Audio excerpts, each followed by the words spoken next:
Welcome to Bass Habits episode number 94. Today we're taking a look at the evolution of the Smashing Pumpkins from the perspective of the bass player. Few bands defined the 90s quite like the Smashing Pumpkins.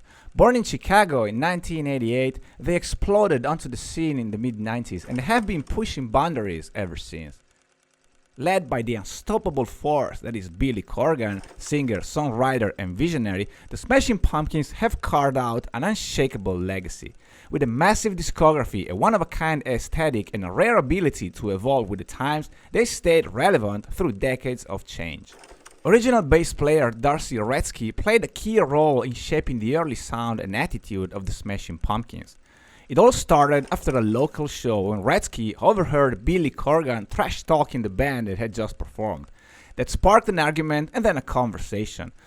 Soon after, Corgan invited her to join his fledgling project, which at the time was just him and guitar player James Hea, backed by a drum machine. D'arcy Wretzky is credited as the bass player on the Smashing Pumpkins' first 5 studio albums, but behind the scenes, things were a bit more complicated. On the band's first 2 records, Gish and Siamese Dream, Billy Corgan ended up recording all the bass and most of the guitar parts himself. Why? According to Corgan, a self-admitted perfectionist, some might even say control freak, neither D'arcy nor guitar player James Hea were, in his words, up to the task.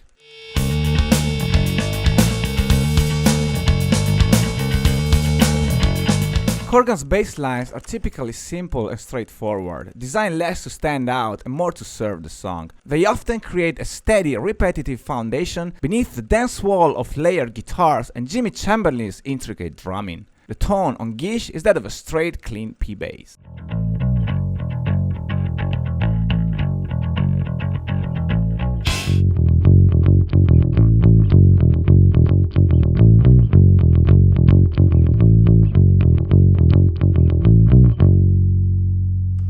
Molly's Kiss, an outtake from the Gish record released in 2011, features a nice bass intro.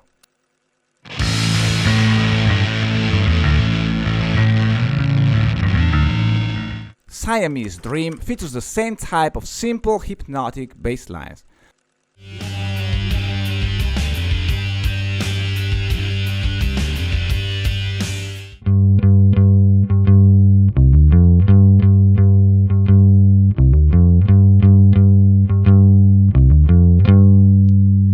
Though D'arcy did not play on the records, she still contributes with the amazing vocals on Daydream.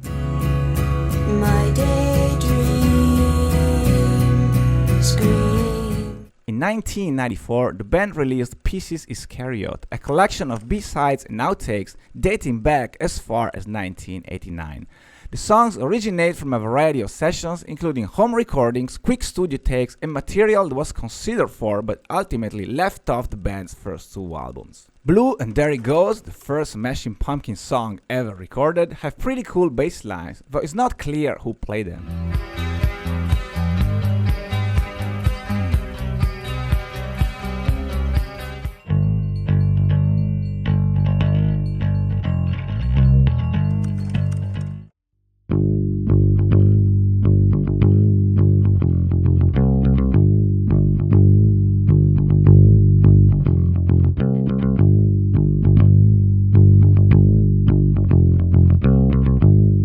The album went platinum. Can you imagine going platinum with a record made with B-sides and outtakes?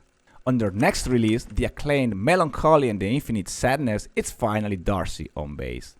There's not much relevant bass on the record though. The tone is really boomy and complements the guitars, doubling them most of the time. The parts are really simple. Their biggest hit, 1979, can be played using 1 finger and 1 string only.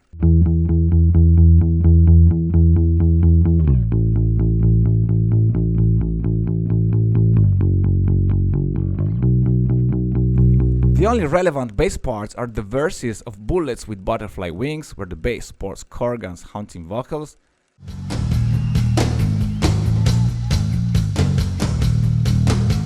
and the emotional ballad To Forgive, where D'arcy's deep double bass tone really hugs the song.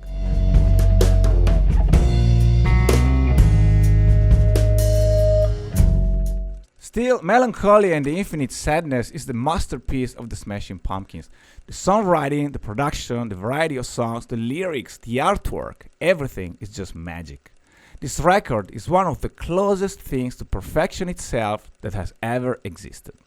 In 100 years, if people have to pick one record to represent the coolest decade in rock, Melancholy and Infinite Sadness will be the one. Mark my words.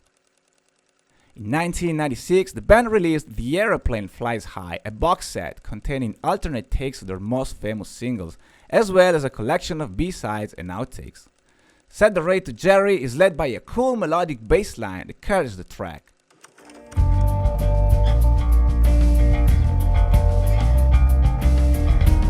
While Cherry is basically a whole song played on bass.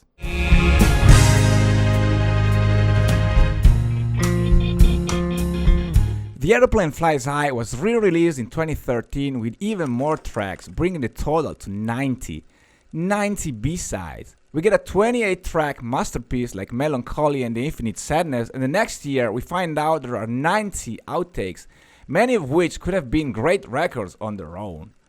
After Melancholy, things began to deteriorate within the band, eventually leading to the dismissal of drummer Jimmy Chamberlin. The next record, Adore, features mainly electronic drums and keyboards with no notable bass lines. On the subsequent records, Machina and Machina 2, there are a couple of songs worth mentioning.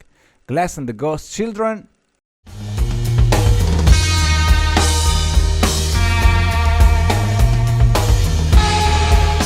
and Eye of the Morning.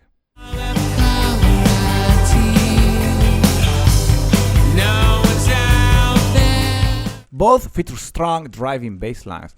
Although D'arcy is credited on the records, Billy Corgan and James Hea also received bass credit, so there's no way to be certain who played on which track.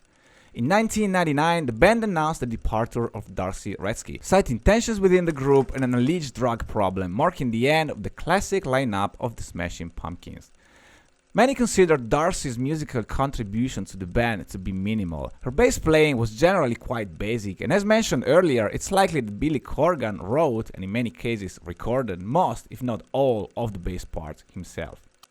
But the energy D'arcy brought to the band was something else entirely. Both she and James Hea played a massive role in shaping the mystique of the Smashing Pumpkins. With her pale complexion and platinum hair, D'arcy was like a mirror of Melancholy, quiet but elemental, embodying the band's emotional undercurrent without ever needing to be loud. And James, with his impeccable fashion sense and understated presence as an Asian guitar player in a major rock band in the 90s, he stood out and elevated the band's visual identity. Together, they gave the Smashing Pumpkins an otherworldly aura, especially when Billy Corgan leaned into his iconic Uncle Fester look. Just look at them, they looked like they came from another planet. D'arcy got replaced by former Hole bass player Melissa Aufdermaur, recruited for the Sacred and Profane tour in support of the Machina Part 2 album, and appeared in the videos accompanying its release. In 2000, the Smashing Pumpkins announced their breakup, with Billy Corgan and drummer Jimmy Chamberlin starting supergroup Swan. The following year, the compilation Rotten Apples was released. The limited edition double disc version included, you guessed it, a collection of B-sides and rarities titled Judas O. In 2005, the band reunited, or rather, Billy Corgan and Jimmy Chamberlin began performing under the Smashing Pumpkins name again, as neither D'arcy Wretzky nor James Iha were involved, whether by choice or exclusion. The new lineup consisted of Corgan, Chamberlin, guitar player Jeff Schroeder, and new bass player Ginger Reyes. Despite the whole of the recording of the 2007 album, Zeitgeist was handled by Chamberlin and Corgan, who recorded guitar, bass, keys, and vocals. Ginger Reyes described Corgan's bass lines as creative and kind of melodically complicated, rarely having the same run twice. The material was so heavy that she started playing with the pick during the Zeitgeist tour, tending to stay true to the recorded parts but having the freedom to interpret. Plus, Corgan was writing new songs all the time. He would just start playing one at soundcheck and the band followed along. Ginger didn't play on any record but appeared in every video and gave a great contribution in bringing the female energy live as well as keeping the aesthetic of the band. I saw them on the tour, and from afar, it kinda looked like the original Smashing Pumpkins. In 2009, Rise stepped away in the name of family. At the same time, also Jimmy Chamberlin decided to quit, leaving Billy Corgan as the only original Smashing Pumpkins member. Corgan briefly recruited bass player Mark Tulin to work on a new release, Teargarden by Kaleidoscope.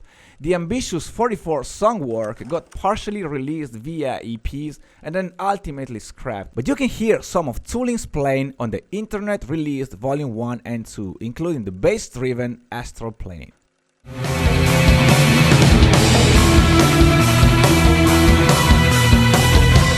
For the next album, Oceania, Corgan recruited 18-year-old drummer Mike Byrne and bass player Nicole Fiorentino. Corgan auditioned her after seeing her play with a band called The Light FM in Chicago. The album features 3 excellent bass-driven songs: The Celestials, Oceania, and Pale Horse. Unafraid, I may seem unashamed, but better than a just late call.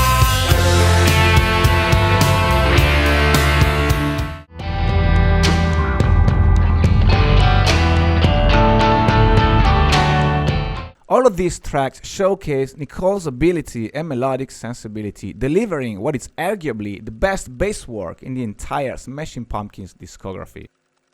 At the time, Nicole favored the Fender Precision bass, but she ended up recording most of Oceania with a 1963 jazz bass that Corgan had in the studio.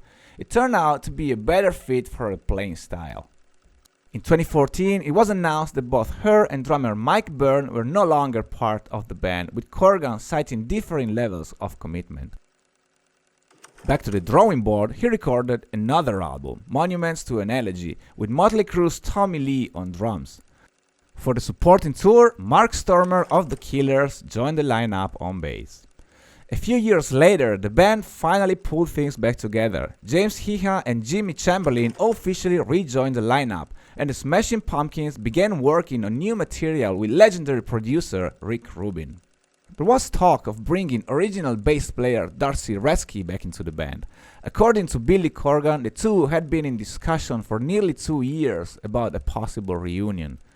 But in the end, it didn't happen, and whatever hopes fans had were quickly dashed. The situation unraveled publicly, with D'arcy posting their private messages online and accusing Corgan of being a tyrant and a control freak. What could have been a historic reunion turned instead into a very public falling out. In 2018, Shiny and Oh So Bright Volume 1 was released, marking the first studio album in 16 years to feature 3 of the original members. The release sparked a wave of excitement within the Smashing Pumpkins fanbase. Once again, studio-based duties were handled by Billy Corgan and James Iha. Around the same time, the band brought in a new touring bass player, Jack Bates, son of Joy Division and New Order's iconic bassist Peter Hook. Bates has handled the low end on stage ever since, doing a rock-solid job and earning respect from fans and critics alike. Since then, the Smashing Pumpkins have released 3 more albums, with Corgan continuing to record the bass parts in the studio. As with much of the band's catalog, the bass returned to a more foundational role, supportive, steady, and rarely front and center. The Smashing Pumpkins are a prime example of a band that successfully adapted to the digital era. Billy Corgan's songwriting has evolved with the time, consistently exploring new sounds and themes without losing the band's core identity. His relentless work ethic has fueled a steady stream of releases, continuing to attract new fans while keeping the spark alive for long-time listeners. If you're a songwriter, here's an anecdote you might find useful. A few years ago, Billy Corgan was answering questions on Instagram. I asked him if there were any songs from his massive catalog that he would not change if he could go back in time. Here's the answer. The Smashing Pumpkins continue to tour and record to this day, headlining festivals and filling arenas around the world. And while Billy Corgan remains the creative mastermind behind the music, the visual and emotional identity of the Smashing Pumpkins has always been a big part of their impact. That's why many fans still feel the absence of D'arcy in the current reunion lineup. It's a piece of the puzzle that's hard to ignore. But as always, the show must go on. Outside of music, Billy Corgan has also launched a brand new podcast featuring some exceptional guests like Gene Simmons and Robert DeLeo of Stone Temple Pilots. If you haven't checked it out yet, it's definitely worth a listen. Thanks for watching, and don't forget to like, subscribe and share if you enjoyed this video, and I'll see you soon.